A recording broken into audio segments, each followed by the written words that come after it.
Hey folks, it's Tabby. Just wanted to introduce our guest Sarah. You may have remembered her being mentioned by Steve on the Casino Royale podcast. Today we're going to be talking about Rebecca, and there will be spoilers as always, but I just wanted to especially mention that if you are intending on reading this book, you might want to do that first. It was one of the most satisfying literary journeys I've taken, and I would not want us to ruin that for anybody. Let's get on with the show. Last night, I dreamt I went to Manderley again. It seemed to me I stood by the iron gate leading to the drive, and for a while I could not enter, for the way was barred to me. Then, like all dreams...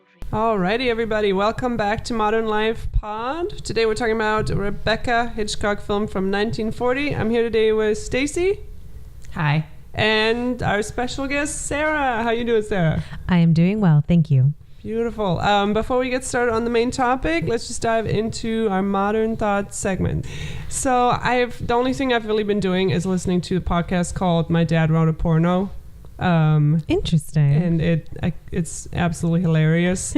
So the main person reading the book, his dad wrote like an erotic fiction, except it's not very good. And for each episode they read a chapter and they can barely get through like one line without something totally ridiculous taking place in the book, or it's just absolutely hilarious. And a lot of like really famous people have been on the podcast, like Elijah Wood and Emma Thompson, because it's just blown up. So it's just hilarious. Oh, that's actually really cool. I very recently started kind of getting into podcasts, so I will check that out. Right on. And what's on your mind? What you got?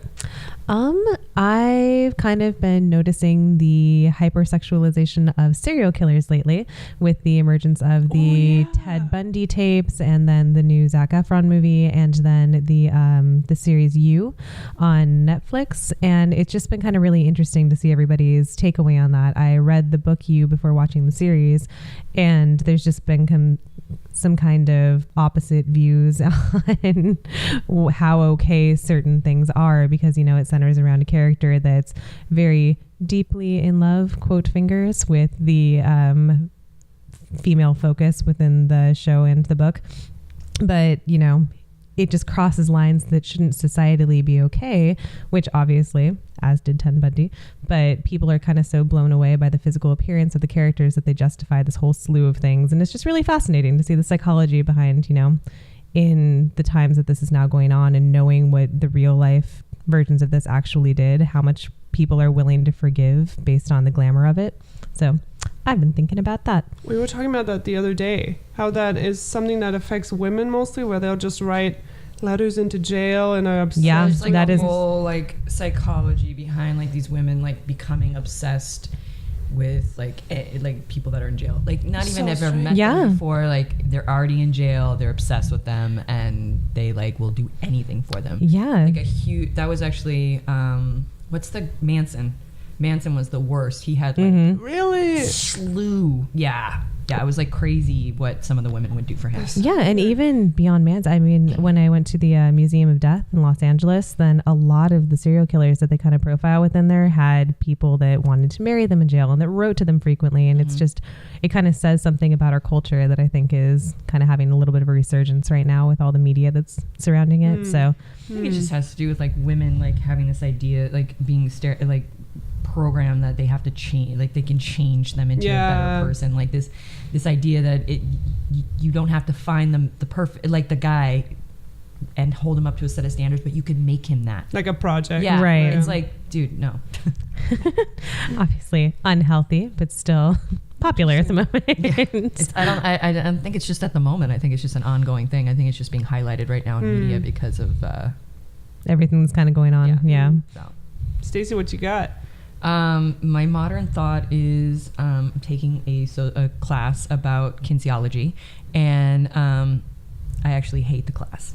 I love the material that it's representing, but the class in itself is really going through like the different subcategories, and in doing so they're like really promoting like work within those categories, and that's not what I want to learn about. I want to learn about the actual material, not about the jobs that can be provided from it.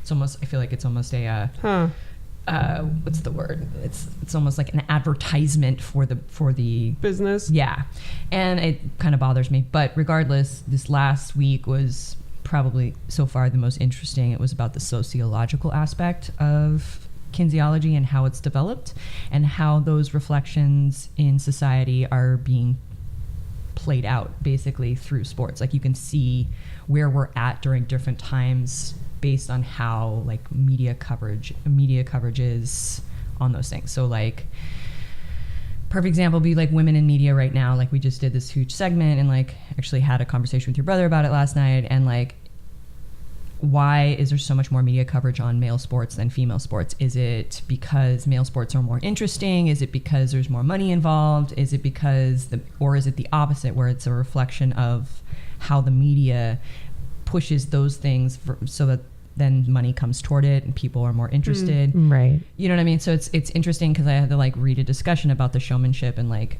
how that plays on like how females do not go the extra mile of like doing the dunking. And like your brother brought up an interesting point about like how sexism, like women are so wanting to be equal that like we're shorter by nature.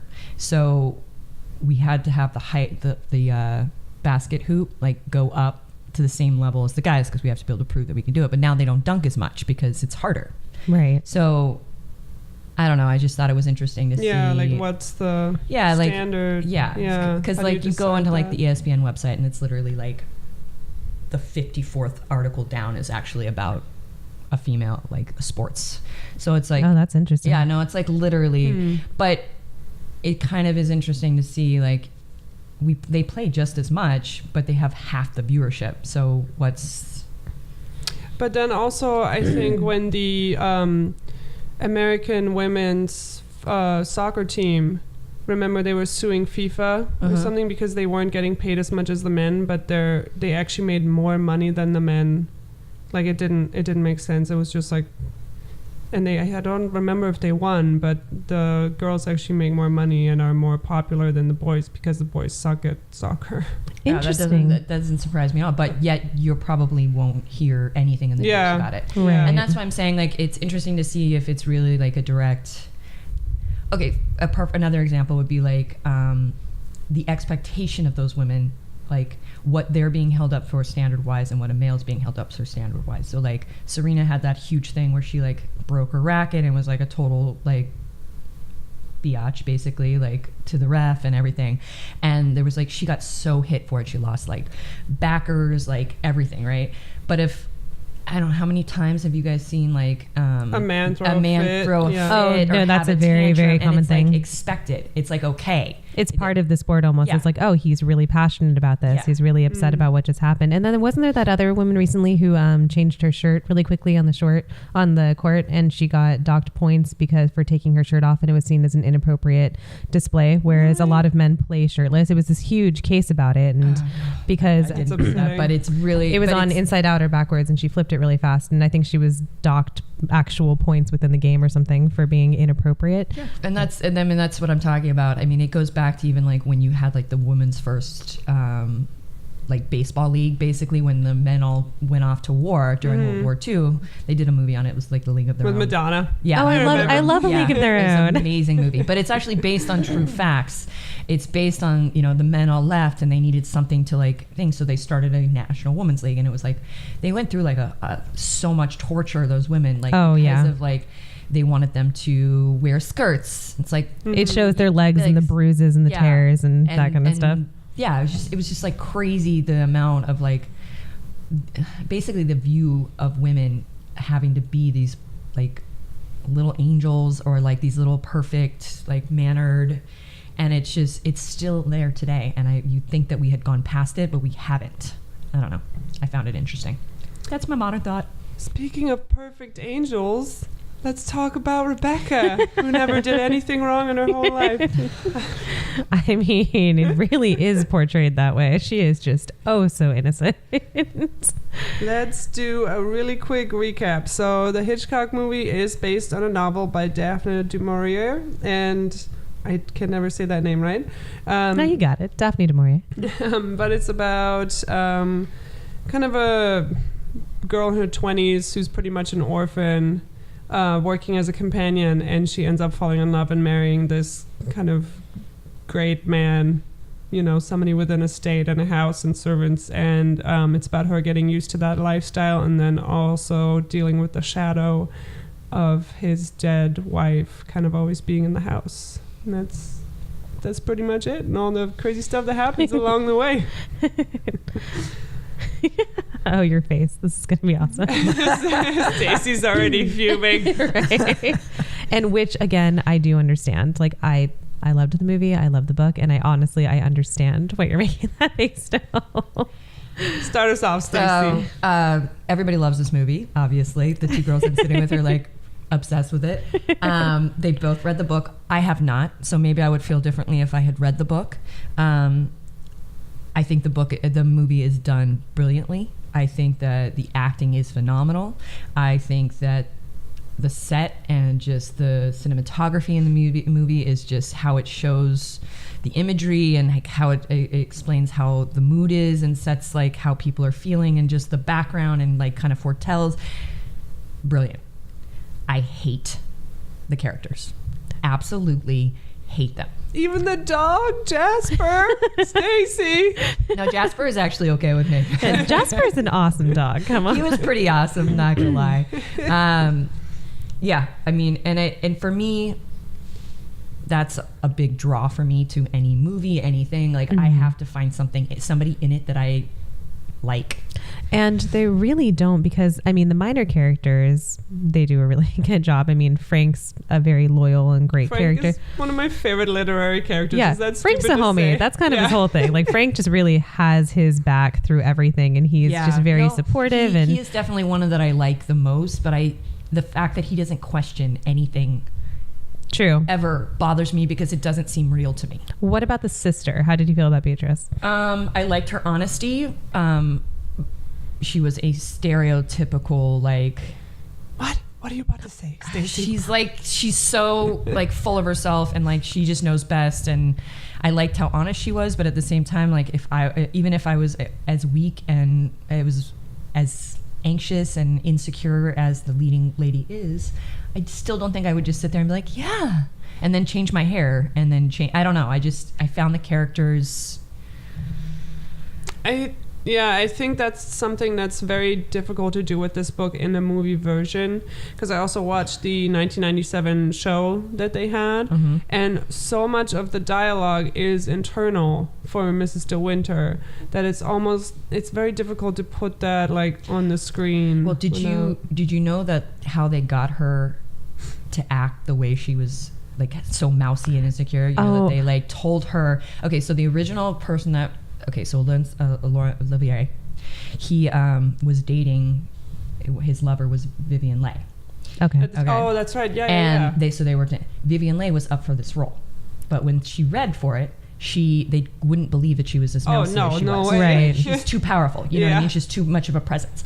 Well, Olivier was furious that they didn't cast her, so he was horribly mean to the leading, I forget her name. What's her actress's name? Joan Fontaine. Horribly mean to her throughout the entire Which I'm sure set. Hitchcock just loved because his actually saw it, played off of it, and told her that everyone on the set hated her. Oh, that is so she cruel. went around the entire thing thinking that every single person hated her. So that's why she was acting so like she was able to, because it is believable, honestly. Yeah. Really, I actually thought she was one of the performances I didn't like that much. No, honestly, I think that, I mean, it might have been hyped up a little bit, but it was still believable enough for me to be like, oh, she is just viscerally uncomfortable. Yeah. I mean, just her mannerisms and her, just how she carries herself is so, just like, she's like trying to she's like physically trying to shrink herself and make herself the smallest presence possible, and that I felt like she did very consistently, which might have added to the believability of it for me. A lot of people say that the reason she had to overplay was because she was actually way prettier than the role should have been. And that's one of the first things I noticed. I'm like, okay, they cast it well. She's unassuming enough where I can see her playing the part, and I have to think about the fact that because the book is narrated by her, she is in a lot of ways an unreliable narrator, so she might actually not be quite as unattractive as she portrays herself within the book, but she is supposed to be a lot mousier. She's supposed to have she describes her hair as limp and thin, and she just describes herself as basically, nothing. The fact that she is so shocked by his interest in her pretty much up until the end of the novel kind of speaks to how she views her own appearance, especially when compared with somebody like Rebecca, who's supposed to be this unbelievably beautiful and just glamorous presence. I mean, I'm sure that would mess with even someone with a stronger backbone, but I just felt like at the beginning I was totally with her, and then towards the end the only face she made was like like she's on the verge of screaming. Yes, especially in the courtroom when I'm just and just towards the end I was a little over it, if that makes sense. I can see that, because for me it was just I just didn't buy her transformation. I can't even grasp their love affair. Like I get that she's this little weak thing, but like he's constantly throughout the thing like just demeaning her. And that was one of my biggest takes, especially with how that's viewed now, just the level to which he infantilizes her. I never say that word right, but I mean it's borderline, not even borderline abusive. Like, no, I think abusive. Yeah, it's the like first thing abusive. Like when he's in the car, he the way he stop by is to eat, do this, do that. Exactly. He's getting upset. No, he treats her like a child. He really does. And actually he makes several comments about her age and how young she is. Exactly, and, which that's going to give her all kinds of complexes. He correcting her like she was a child. I wrote that. Yeah. Mm-hmm. Okay. Sorry. No, and I mean, even in the beginning, I get what she's saying, when especially the two car scenes, one where he stops the car and says, if you believe that, you can get out and walk back, which is just a horrible thing to do to anybody. Yeah. And then it's something that you would say to your child. Exactly. Like I will turn this car around. And then the other one where she's saying, I wish I were a woman of 36 in black satin with pearls. And then he just promise me you'll never wear black satin, promise me you'll never be 36. Even the end where they have that kind of, connection and they finally are on the same page, and his whole oh my gosh, you seem so much older and I've killed something in you, in that innocence. I'm like, okay, do you want her to be, are you going to continuously objectify her, or are you ever going to let her be a person? Because humans are by nature flawed and we morph, and you're not allowing her to do that. You're keeping her in this box that doesn't allow her to adjust to her circumstances or be any different than how she was when you met her. And she is rather childlike. She's very inexperienced. She's very naive. Would you really want her to stay that way? Yeah, but that's also the part that I find unbelievable. Like, doesn't have any parent. Someone who has gone through what she went through, I just don't believe that they would be that weak. And I mean, she has to have some kind of survival technique, like survival draw in her to go through, being without parents, then having to create a way to make money. Like, I get that maybe has to play that role, but I feel like there should be some kind of inner strength in there. Well, she'd only lost her dad very recently. She lost him about a year before she met Max, and it sounds from what she says, he was a painter, so he was an artist, and it sounds like up until that point she'd had a father, and then the second that she didn't have a father, because it sounds like they had a very companion, they said that they were very close, but and it sounds like he's kind of hippied, hey, I'm just gonna paint these trees, I'm just gonna let us do our thing. And so then she never really had to fend for herself, because as soon as he died, then she became a companion for somebody who is also older and bossy, and she's still put in a very childlike role. So she's never really had an opportunity to be on her own or support herself. She's essentially a maid for someone who has a very, very domineering personality, who, oh my God, I hate that character. She was so awful. She's awful. Through that entire she did scene, such a good job. That entire so scene unlikable. She was 1 minute she's like, oh, I'll be her, I'll walk her down the aisle since she doesn't have and then turns out with you're not ready for this, you can't do it. I'm like, oh my God. But I think her survival instincts come from making herself as small as possible. Ooh, that's a good point.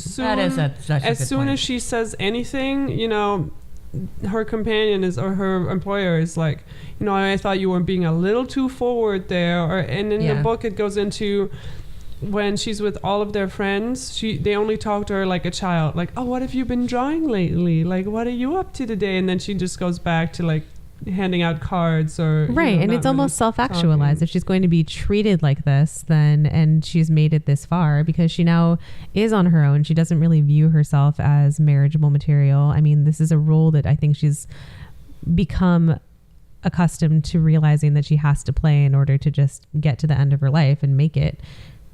You're right. It's just being unassuming and not being forward because she doesn't feel like she has the capacity to really be a strong person or to kind of make her own decisions. But I think, Stacey, you're also missing all of that anxiety and internal monologue of her being like too afraid to talk to the servants or too afraid to be like, I don't need this big breakfast. I saw all of that. I don't know. There was a part. No, I'm just saying I understand what you're saying because I came into that movie already knowing all of her internal turmoil and even her perspective on Rebecca.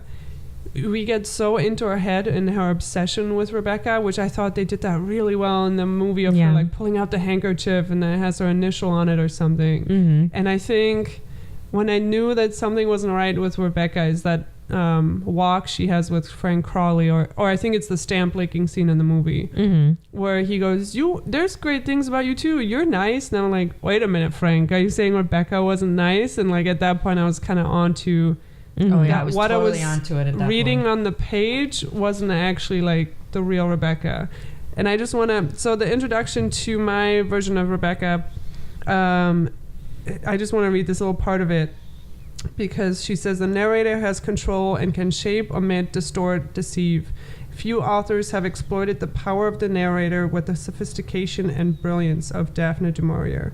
Because I think that's so brilliant because we also never find out her name, which is part of her making herself so small. Yeah. And I'm glad that they kept this in the movie because in the show from 1997, they go almost all the way and then they like say her name at one point and I'm like, why would you ruin it? That's a terrible stylistic choice. Exactly, because that's the point is that the fact that she's kept nameless and the fact that the movie and the book are titled Rebecca, it just kind of adds to what a large and grandiose presence she is. And I mean, especially in the stamp licking scene or on the walk in the book, when she says, one last question, what was she really like? All he comes up with is that she was beautiful. That's all he says is that she is. I think was a predator and after him, and Frank was very uncomfortable. But I don't think they go into that in the movie, and I don't know if they were allowed to go into that. Jack alludes to it. He says that it was almost reversed. He alludes to it at one point and says that Frank wasn't very successful with her, and sorry, better luck with this one. But I mean, at the same time, if that's the best you can come up with, is I think she might have been the most beautiful woman that I've ever seen. That's not really going to help alleviate her feelings of insecurity. But at the same time, if you really think about it, if that's the best he can say, then who was she really? So, yeah, no, I definitely drew from that one description exactly who Rebecca was. I was like, oh, okay, I get it. Right. Yeah. And predatory is a great word because that's exactly what she is. Just glamorous, just man-eater. I mean. Yeah. And the women too, like the only person she can't fool is Beatrice. Yeah. But she fools the mom, which we don't meet in the movie, but like pretty much everyone is fooled by her except for Frank and Bea, and that's why I kind of love those characters so much too. Yeah, I didn't view her as, I forget the word you used, but I might be comparing her to the book version, but I don't feel like she's necessarily overbearing. I think she's just she's one of those people that wouldn't be taken in by Rebecca. She's very direct. She's very clever. She's very sure of herself. There would be no, like, for somebody that was like obsessed with beauty, she would like see right through it. Exactly. And I do appreciate that aspect of her. I did like her. Don't get me wrong. Okay, so she's you just wouldn't let her talk to you that way. I just wouldn't. but that's just who I am. You know what I mean? I think that's what part of me with the movie is that I just had a really hard time relating. Yeah. You know what I'm saying? Like I am not that person that's going to make I don't understand smallness. It just like doesn't. Right. And it almost makes it, for her anyways. I mean, part of the reason why she'd have such a hard time talking to the servants and communicating with them is that that's probably who she identifies with. I mean, she just left a very, menial position where that's essentially what she was. So it's kind of the takeaway of like, well, who am I to be telling anybody what to do? I mean, she's the same as them. I understand that aspect of it. It's just, I feel like they did a really, really good portrayal of how uncomfortable she was. And Max even says that. He says, like, oh, you're running around here like you're the housemaid. Like, why wouldn't you tell anyone that you broke this, like, China Cupid? Which was also a very childlike scene. Like, I can understand her not wanting to say that she broke it, even not knowing how valuable it was, but it's something she should have mentioned. And then just her terror at that. She's like, oh my God, this guy's going to get fired. And everyone's so mad. And he deals with things terrible. Honestly, all of this kind of stems back to him, in my opinion, because all of her insecurities are stemming from the fact that she doesn't even think that he loves her. Well, like, he never says it throughout the entire movie until the very end. Exactly. Yeah. Which, you know what I mean? Exactly. So that's like, on him. Yeah. I mean, he's an abusive, mean, selfish. It's just moody. Just exactly. like, definite and rage I get issues. that she like calms him down, and like her weakness is why he like will flip into the nicer version, but there's just no balance for me. Like he wants to control her. He chooses someone he can, and the fact that this is made into a movie and represented to a female population as a love story, just to me angers me, because it's really not supposed to be a love story, though. I like, know, it's supposed to be but, like a suspense. But because of how they changed the ending, see, now when you guys told me they changed the ending, that made now to me, now it switches into not a love story, because when they change the ending and they make him not murder, that was the aspect that to me made it more into a love story. And I read into like why they didn't do that, which is why I asked in the first place, because I was like trying to figure out what they were talking about. So just to explain really quickly, because of the censorship laws at the time, you could not have a spouse be killed by their spouse and not be punished for it in a motion picture. That's why Max does not kill his wife in this one. She just trips and falls and hits her head. They say everything but. I mean, he's like, I wanted to, I might have, but he technically didn't. And you're right, that technicality really says a lot about the tone shift in the book. Yeah. I mean, if anything, I like the fact in the book that he did actually. Yeah, I mean, it would have been more real. It would have matched his personality more. So for me, that switch just kind of like turned it into him actually being the victim. And I know he was the victim, but like it made him more victimized to me. And then it made me like, want her to save him from this life. And I don't know, there was something off about it, and it just didn't work for me. And I think it's interesting that came across, because I like the fact that you haven't actually read it, because then that being how most the people take away from the movie would probably be something similar, is that I don't find this believable. I don't really think this matches with everything else that we're doing, that kind of thing. And I mean,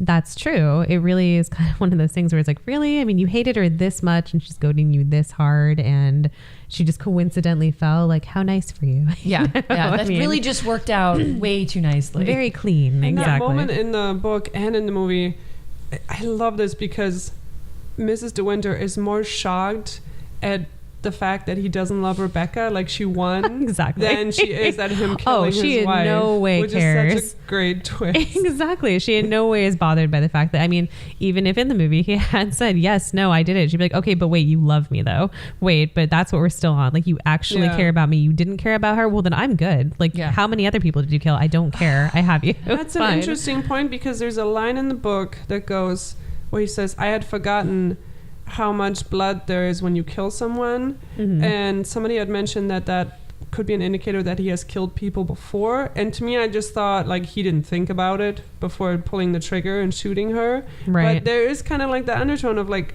he's not a good guy. Maybe he is. I don't know. We don't know. And I don't think she cares either way. She is 100%. That's the problem I have with the whole thing. Exactly. Is she just like has no, like, there's no fear about this man who's killed his previous wife, or because she wins in the end. Yeah, that's all she's caring about. She's up against this impossible task in her mind. I mean, this is her main priority, is just, I don't even think she's looking to win. She's looking for just equality. So the fact that she eventually surpasses her is just kind of beyond her wildest dreams, because she's fighting against something that to her has been immortalized, that Rebecca she can do no wrong, because she's already in her mind beloved. She will never not be beautiful. She will never be old. She has, she went up until her death without messing up terribly enough where anyone remembers anything but her perfection. So that's something that as a living, breathing human, she would never be able to live up to or defeat. So the fact that she does, I mean, that's really, and it's sad because it speaks to kind of the weakness of her character that this is her primary concern. But at the same time, I mean, I really truly think he could have told her anything and she definitely would have stuck with him. Definitely been, okay, well, that's my main thing, is that you love me back, so we're cool. And there's just so many of those women in our society, and I think that's why I had such a problem with the movie. It's just that it almost shows an approving viewpoint of these kind of, like, that kind of character and that kind of abusive relationship, and I like, that makes me angry. So. And, well, I mean, to their credit, we're not really given this hugely, like, you know, at the end of it we see them gallivanting all over the place and, you know, they have these perfect happy lives. It kind of sounds like, from what I remember from my takeaway of the book, is that, you know, they don't live at Manderley anymore. They're happy, but it kind of sounds like he's probably still moody. It's kind of just the two of them. Well, they still don't talk about anything. Exactly. Just the whole book. Yeah, they don't communicate still, but she's fine. Like, she's okay with who or however he wants to be because of the fact that he cares about her and that's all she ever cared about.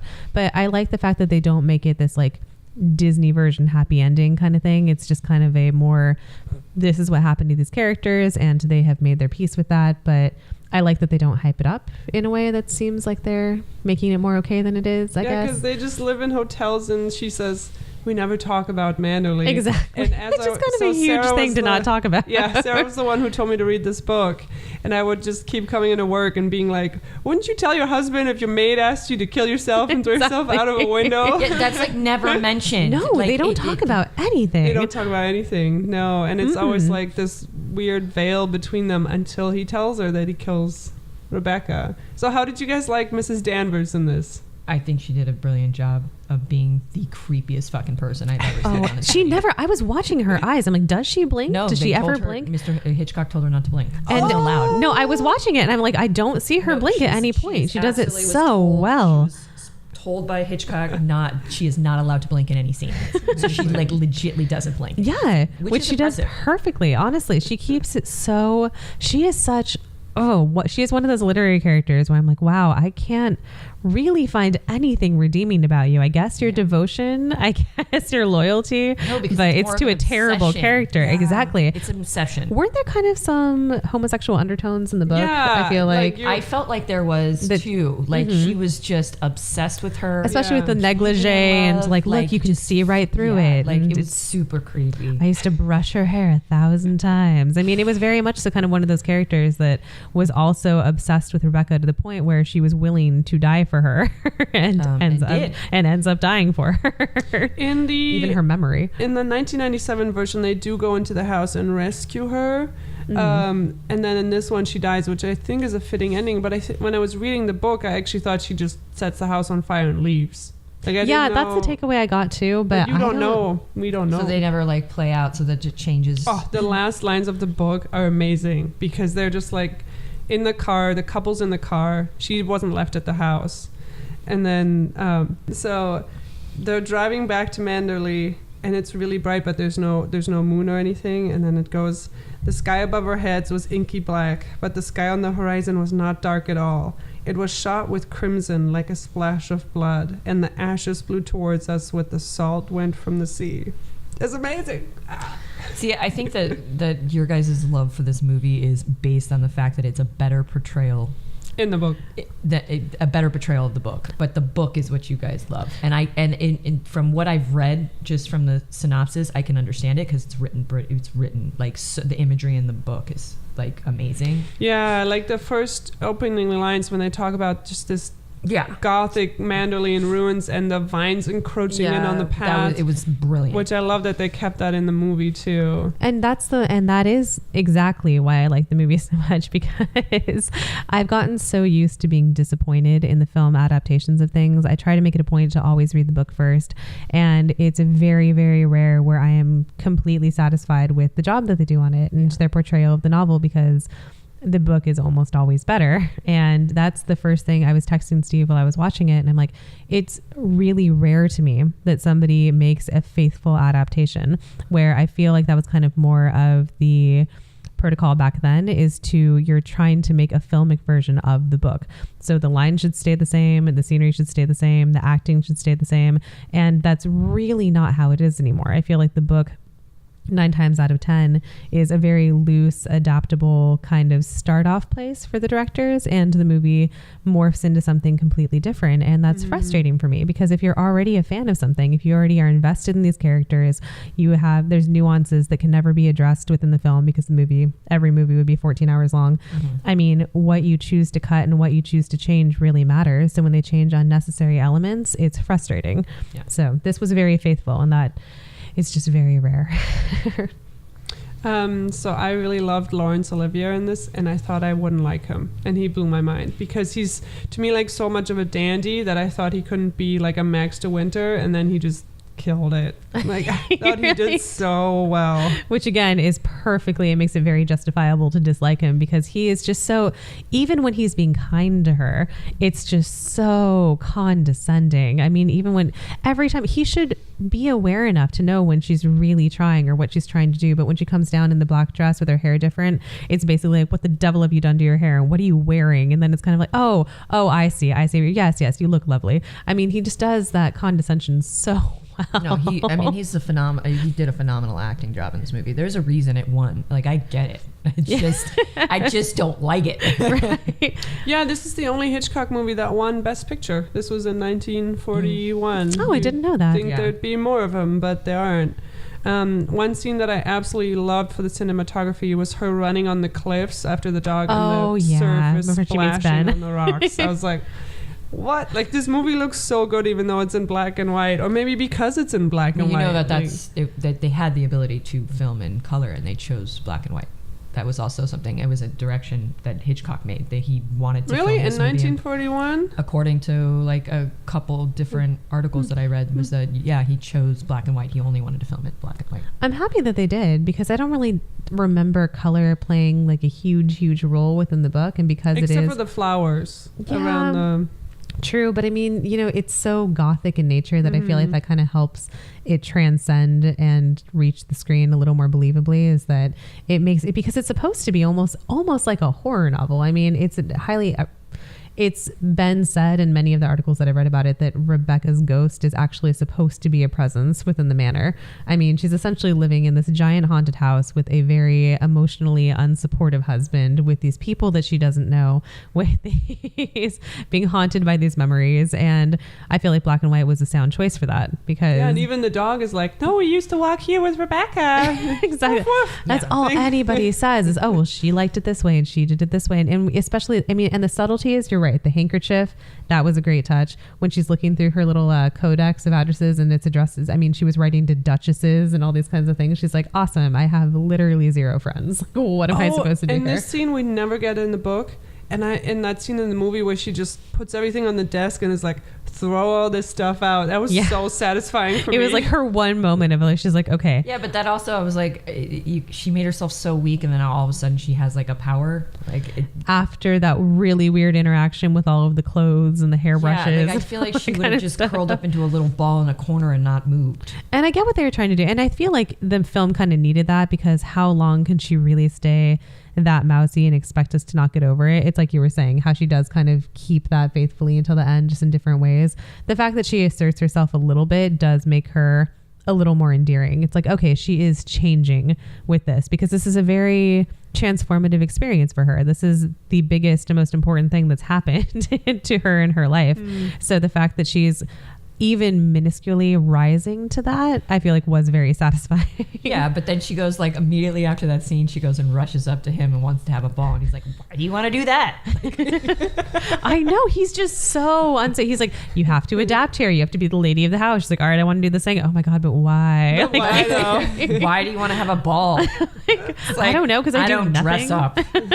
You're a grump. Exactly. She's like, I do literally nothing here. This is the first thing I've initiated. You should probably be happy that I'm taking an interest in your life and I'm trying to rise to this.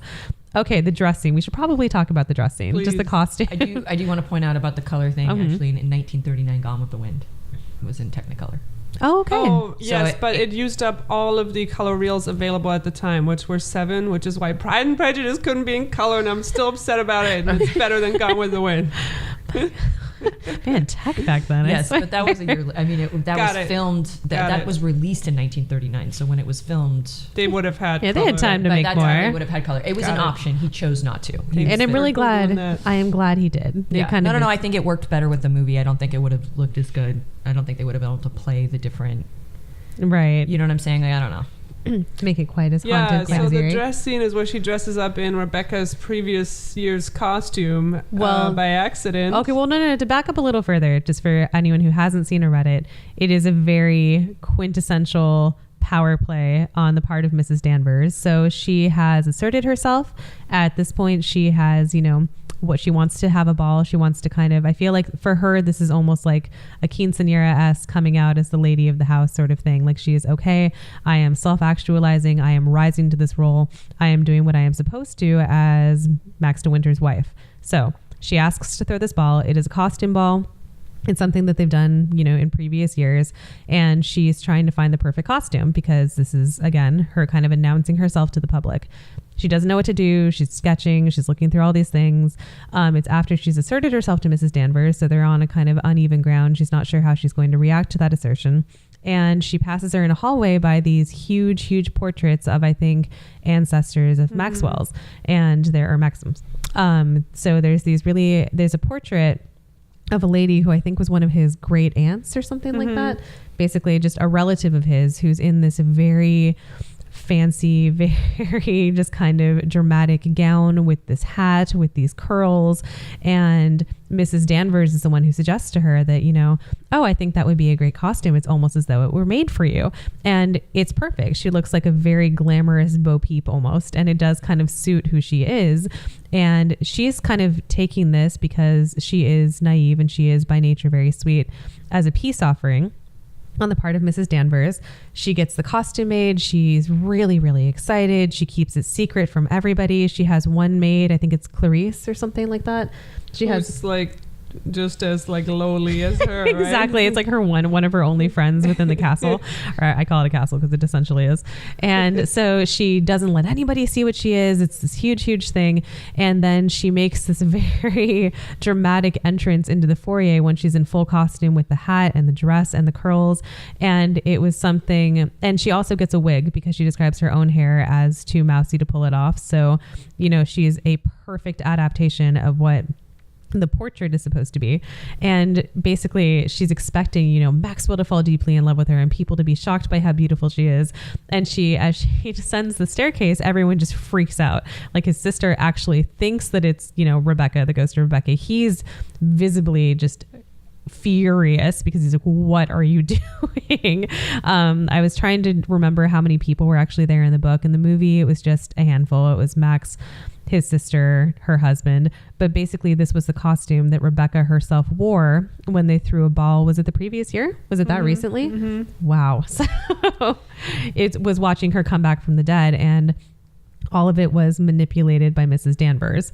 And it was such a power play and just such an incredibly hateful thing to do. It's so interesting listening to your guys' version of talking about it because you literally take parts from the book and put it in there that were not in the... I had no idea that it was the actual dress she wore. I knew it was a dress she... Oh, I guess they don't make that very clear. I knew it was like a stereotype. That's what I'm saying. There are aspects of this that... No, it was the exact same costume, which is what made it so hateful. So you think that she actually... Yeah. And then also there was another... you thought that the sister thought... You immediately said that she thought it was the ghost of Rebecca. You don't get that at all. She says Rebecca, but she says it very quickly and very quietly. So if you didn't already know, then you don't think it's like the ghost. You just you realize that she obviously is wearing the same dress, but it's not same dress, same hair. Yeah. And you have no idea that she's wearing a wig. Yeah, that's I guess true too. I don't know that the actress was supposed to be, because the actress. I think that was her real hair. Yeah, right. But in the big, I think I know, but that's what I'm saying. Yeah. Like, about you when you're reading, you're like literally filling in things that you already have in mind, and like already have. So you're like displaying the movie, but you're not really like you're twisting the two because you've already warped it into your mind that they're the same. See, this is why we need you. Yeah. So it was very interesting. Yeah, and that's why I think it's such a hilariously dramatic. Like it's like Mrs. Danvers, why?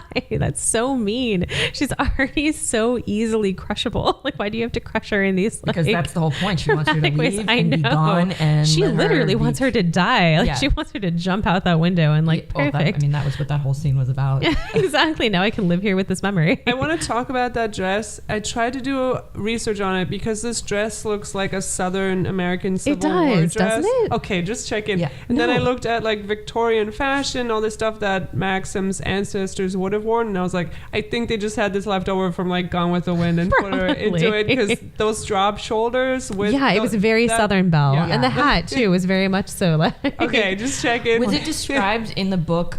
Like, I mean, is that how you envisioned it? Yeah, so I have it as it's a white dress with a big hat and puffed sleeves. So there's actually very little description. So they could pretty much do whatever. Looking at different illustrations of the book and different movie versions, everybody kind of has their own take on the dress because it doesn't mention a specific time period. It just says like great aunt, right? So you would have to do the math and But even the person in the portrait might have been wearing a costume. It never really makes that clear.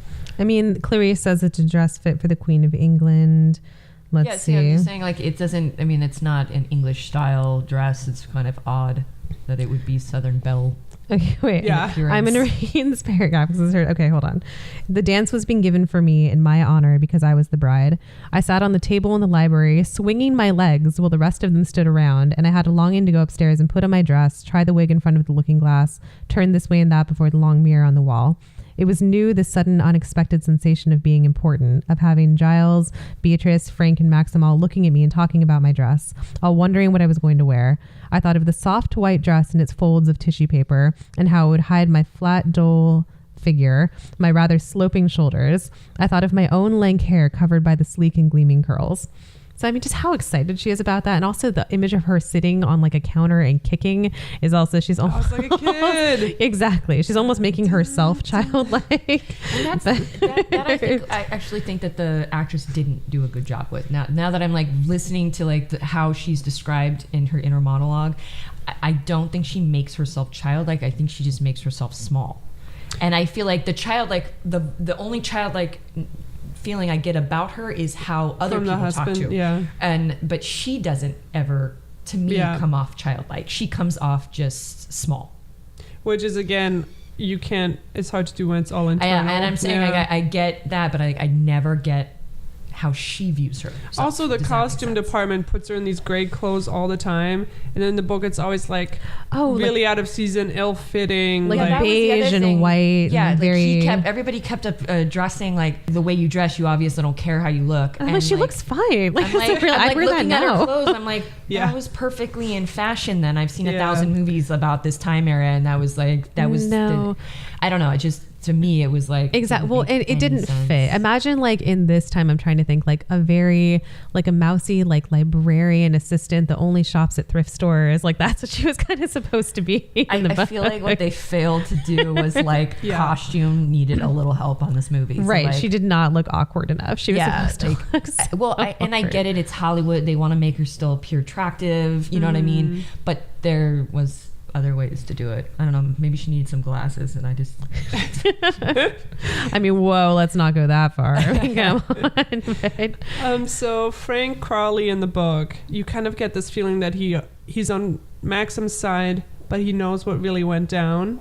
Yeah. And in this one, I actually really like that last line in the end where he almost tells him, where he's like, "Frank, there's something you don't know," and then Frank says, "Oh no, there isn't."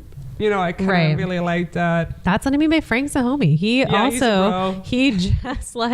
just like the nameless narrator, he really just kind of has his back through and through. He's like, no, I already know, and it's cool. I still got you. We're still friends. I mean, he's a representative of the estate. Mm-hmm. So I think he's a very minor character, but you kind of have to put yourself in his shoes, and like he wouldn't want the name of Manderley and the family to be sullied and dragged to the dirt the way Rebecca was going about it, like behind everybody's back, right? True. I mean, but also nothing would really do that so much as the scandal of it being brought to light that he murdered this beloved public figurehead. But I feel like he still supported him for noble reasons. Like, I feel it had less to do with, you know, his concern about his finances or his concern about this estate, and more so about the fact that he was just a really loyal friend. Yeah, but this is the thing. Like, in the book, did they show that friendship more? Like, did they show their interaction at all? I feel so, a little more. In the movie, it's like you just see them as like, they hung out like twice, exactly. Yeah, like there's not really a relationship. You don't really understand the loyalty. You just kind of assume. Like, now, I'm not saying that he didn't do a good job, because I think he did. But I dislike the lead character so much that, like, I always found it like, why is he being loyal to him? Like, what on earth do you see in this person that you like? Like, he has a violent temper. Like, he's super moody. He like stomps off. Like, what is going to make you loyal to this man? Because you're great. So why? Exactly. So I mean it. In the book, I mean, you guys, again, what are you bringing into this that I'm not seeing?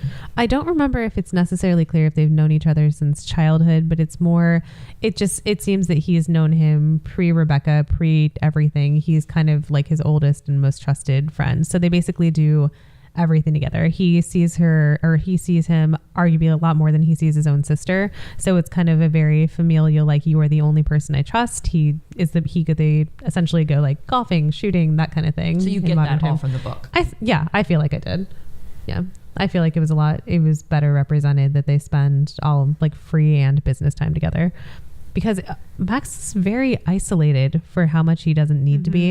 And I think he likes it that way. So there's very few people he chooses to spend his company with. I mean, obviously he likes his sister and he likes her husband, but even them, it's kind of like, oh, I guess they're coming over. Like, I don't know how many times the husband put his foot in his mouth, like, throughout the movie.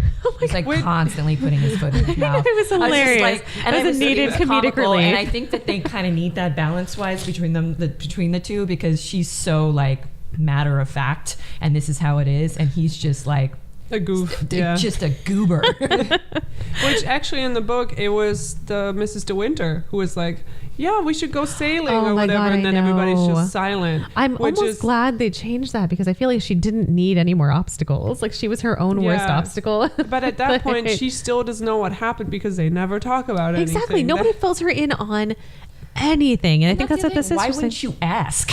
I mean, she starts to ask, like... She asks Frank, right? Frank, a bunch of questions, and it's obviously, it even makes him uncomfortable to answer the questions, but it's like, it's this huge but you know what, I've known people like that, where, you know, really traumatic things happen and there are things that need to be discussed, and it's either just too painful or they have very stubborn personalities, and it's something that they're unwilling to relive, to kind of the detriment of everyone around them, because it's a very unhealthy coping mechanism.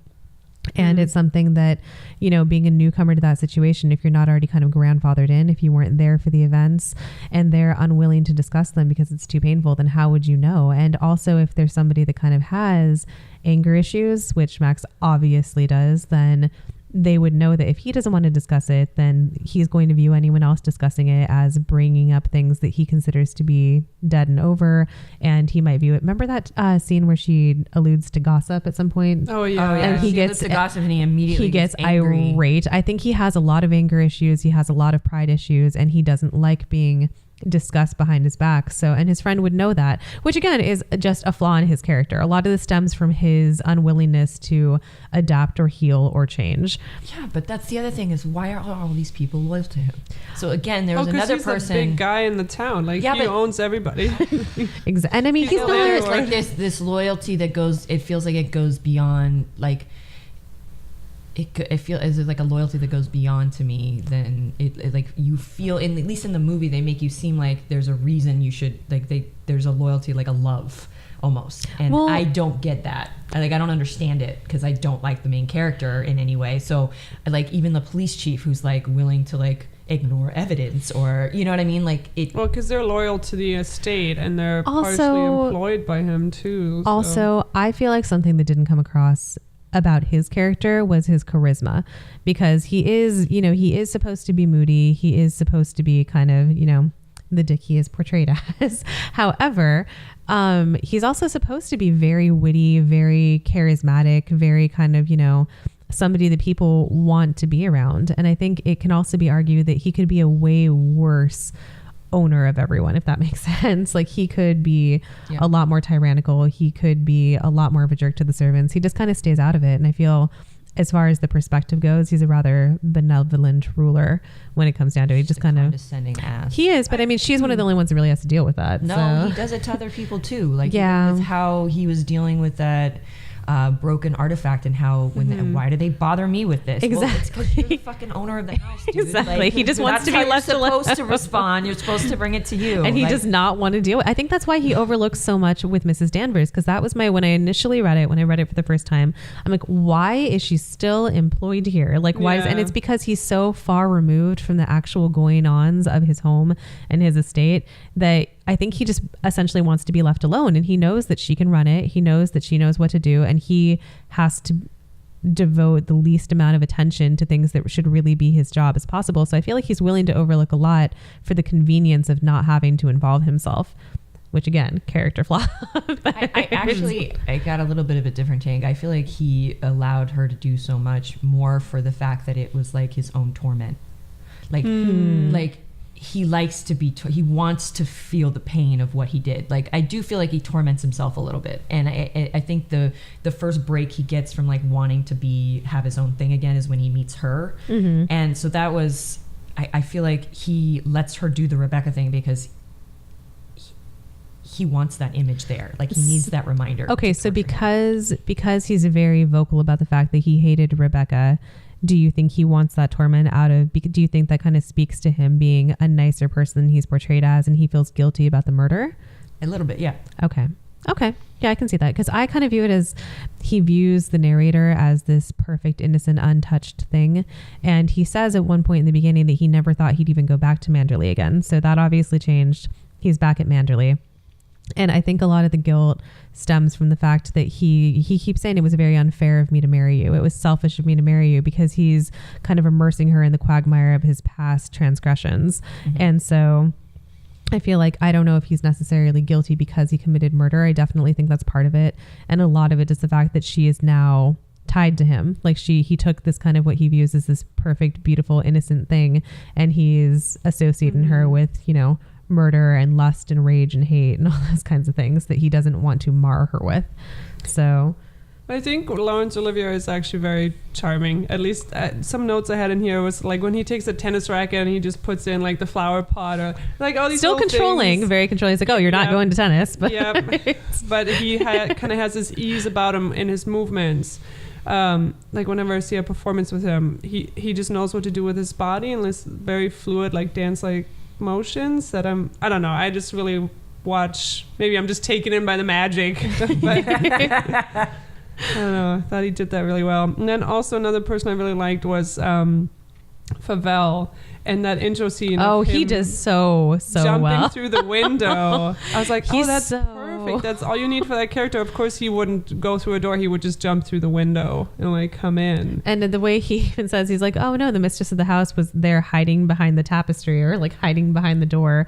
I mean, he is so just obsequious. Like he did a very, very good job of being just this kind of shady used car salesman. Which kind of. He was not a used car salesman in the book. Kind of like that change though. No, exactly. Because I mean, even metaphorically, like I wasn't even saying it because he sold used cars. I was saying it because that's your image of somebody with slicked back hair, tweed suit, flipping a coin, like kind of thing. I mean, he did this very much so. He was just an untrustworthy, oily character, and who had sex with his cousin. Yeah, frequently. Yeah, he wanted her to be pregnant. I was actually surprised that they left the cousin that they thing left in. that. Yeah, because to me that I was like, I would think that would be looked very down upon. Yeah, I was glad that they kept it, because I mean it kind of speaks a lot to who Rebecca was. I mean, and he was not the only person that she was sleeping with either. I mean, and then also that he thought that he was like her one true love, and then Mrs. Danvers comes in. She's like, I used to watch her shake with laughter at the lot of you. Like, none of you are anything to Rebecca. Like, you're all just toys to be played with. Which is, like, I think, what unhinged her in the end, is her viewing that she was her only confidant and the only person that she actually cared about, and then not knowing that, we haven't even told anybody listening yet that how it ends, why she's killed. She actually, she had cancer. She had inoperable. So she was viewed as this very, beautiful, stately, beloved mistress of this house. And in the end of it, she goes to Maxwell and tells him that she is pregnant with another man's child, and basically, how will you feel watching my son grow up and take over Manderley when you die, inciting him to murder her because she's the only person that knows that she actually has cancer. Not in the movie, but in the book, and sort of in the movie. Killed her. Right. Oh, no, yeah. That's the change, is that in the movie, she's telling him all the same things. He wants to kill her. She slips and falls and hits her head, and he hides her body on a boat, which sinks, and it eventually pokes a hole in from the inside and makes it sink. Right. And so, what actually the huge takeaway is that the reason this is brought to court and everything is because her cousin had a note saying, from her saying, I have something to tell you, come visit me this night. And that's why he's saying this obviously wasn't a suicide. Somebody who was, ready to die wouldn't write a note like this. He thought she was pregnant. She wanted Max to believe that she was pregnant, but in reality she had inoperable cancer, which she told no one, not even Mrs. Danvers, which is, I think, what unhinges her and leads her to light the estate on fire and die in the movie, possibly die in the book. Which, that was a great scene of watching the house on fire through the windows of the car as they're driving up. And it's, even in the opening scene, you can tell it's a miniature. It's not a real house. And also all the sets and locations were built in California. So none of this actually takes place in England or anything. But I think you can get away with it in black and white and, by the sea, kind of all similar. I did really like the contrast between the two rooms, how Rebecca's room had these high ceilings and was so a view grand. Of the ocean. And then she's just in this kind of smaller room on the other side. Do they explain that in the book? Obviously, he wouldn't want to put her in the same room, which is almost, I feel, a kindness on his part. You can hear the ocean from that side, and it reminds him of Rebecca's death. Mm-hmm. And then actually, even the main character says, like, "Oh, actually, I would not want to live in the West Wing because it's really loud with the ocean, and you don't see the flower beds." So yeah, I feel like it has to do with like a portrayal of who they are as people. Exactly. Yeah. They're so very. Like she's very, Rebecca was very tumultuous. Yeah, that's the word I'm looking for. And her room is very grandeur and pretty, but when you come to it, it's not comfortable. It's not warm. There's nothing there. It's just grandeur. You know what I'm saying? Yeah. Beautiful. Versus the nameless narrator. Yeah, the nameless character. There is something I do want to bring up, Go actually, ahead. and I thought this was really interesting. That they did they went to a writing analysis to have them come up with the all of the style of writing. Oh, yeah. And if you look at it, it's supposed to, if you psychoanalyze the writing, it actually represents Rebecca in how they did the looping and everything. So like that whole, all the letters and stuff were like, they took like a ton of time trying to like figure out like how to display her handwriting. Yeah, her handwriting and what the loops were so that it would like actually define who she was. Because she was essentially a sociopath. Pretty much. They spend a lot of time on that in the book, always saying like, oh, the sloping A at the end. Like they describe her handwriting a lot, and it's not similar to the movie at all. But I love the font they chose for the movie. It's really, really good. And then also the drawings. Oh my God, her drawings of all the little like almost cartoonish like fashion style things. I know. So she's such good. a cute little sketch artist. That's the thing. She just views herself as good at nothing. I mean, she's like, oh, my father was an artist, but I'm not very good. She and throws like, it in the trash. She throws everything in the trash. She's like, I'm not very interesting. I don't understand. I mean, even when he asks her to marry him, she's like, don't tease me. That's not funny. Like, blah, blah, blah. I'm so upset. He's like, no, really. Like, but he also asked her like through the bathroom door. He's like, all right, well, if he doesn't really ask her. I think he says, yeah, would you rather live in America or come with me to Manderley? And she's like, oh, don't tease me. He's like, no, like, which one would you prefer? And she's like, I don't know what you're talking about. He's like, I'm asking you to marry me, you little twit, basically. And I'm like, oh, romantic. Like, you fool, I think is the actual word she uses. Idiot.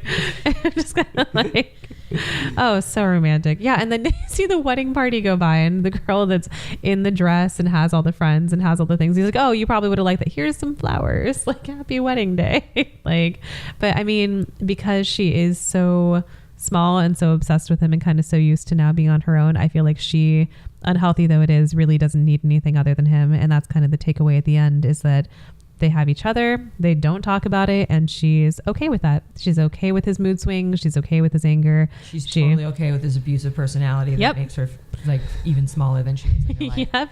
She's just happy to sit by his side in different hotels and dream about Manderley. But even in the book, when they get married and they just go to like a desk or notary or whatever, and they get it done, and she's like, oh, what about like a big celebration and a dress and all that, and he just says, I already had all that with my last wife. Like he doesn't even care what she wants. She's like, been there, done cool. that. You don't need it. Perfect. Nope, you don't. Just need what I tell you. Exactly. You're fine. But that's basically it, right? Yeah, I think we touched upon all the main points. I'm trying to think we left anything out, but I think that's a pretty for anybody listening, I recommend reading the book and seeing the movie. But yeah, definitely read the book first, or you're gonna have the same reaction I had. But it is a wonderful novel, and it was a very faithful adaptation. I'm really happy I watched it. So you can find us at Modern Life Pod on YouTube, at gmail.com, on Instagram, anywhere you find podcasts. And Sarah, thank you so much for being on. Thank you for having me. Thank you for making me read this book. You are welcome. You thought you could be Mrs. De Winter, live in her house, walk in her steps, take the things that were hers, but she's too strong for you. You can't fight her. No one ever got the better of her. Never, never. She was beaten in the end, but it wasn't a man, it wasn't a woman. It was the sea. Oh, stop it, oh, stop it.